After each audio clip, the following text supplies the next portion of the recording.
एक रेफरेंस के लिए मैं बता रहा हूँ कि साल 2021 में कुल मतलब अप्रॉक्स 30,000 के आसपास मर्डर हुआ। ये ऑफिशियल डेटा के हिसाब से, क्योंकि अनऑफिशियल तो बहुत ज़्यादा होता है।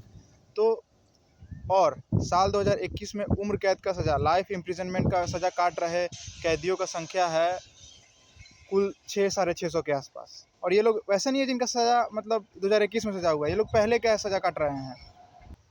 और टिल नाउ मतलब 2021 तक कुल 57 या फिर 60 के आसपास लोगों को, मुझे कुछ मतलब डेटा सही से याद नहीं है, उससे वो उतना इम्पोर्टेंट भी नहीं है। बस मैं एक स्टैटिस्टिक्स बता रहा हूँ कि कुल 60 लोग के आसपास को अभी तक फांसी दिया गया है। मतलब ये डेटा 1000 तक भी नहीं है, लाइफ इम्प्रिजन में भी देख लीजिए।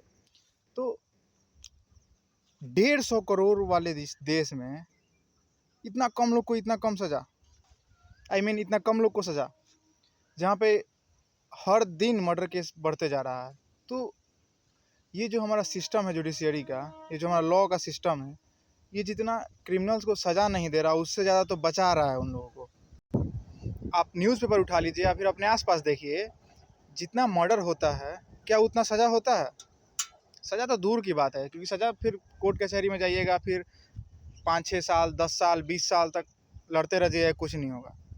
तो मतलब जिस रेट से क्राइम बढ़ रहा है, क्या उस रेट से मतलब कुछ उसको ख़त्म करने के लिए कोई स्टेप हो रहा है? जबकि हर साल कानून बन रहा है हमारा देश में, हर साल नया नया कानून बन रहा है। जुडिशरी का बिल्डिंग, नया नया जज, वकील, सब कुछ बन रहा है, सब कुछ बढ़ रहा है। और क्राइम भी साथ साथ बढ़ रहा है, कम होने का नाम नहीं ले रहा, ये सब बढ़ रहा है साथ साथ। पर ऐसा है क्यों? और एक और चीज़ आप अपने आसपास देखिए, जब भी मर्डर होता है ना, तो मोस्ट ऑफ द केसेस में ये देखने को मिलता है कि मर्डर होता है तो पता होता है लोग को कि किसने किया है या फिर किसने करवाया है। स्टिल कोई भी कुछ भी किसी को सज़ा नहीं मिलता। उम्र कैद, फांसी, फांसी तो दूर का बात है, उम्र कैद भी नहीं मिलता।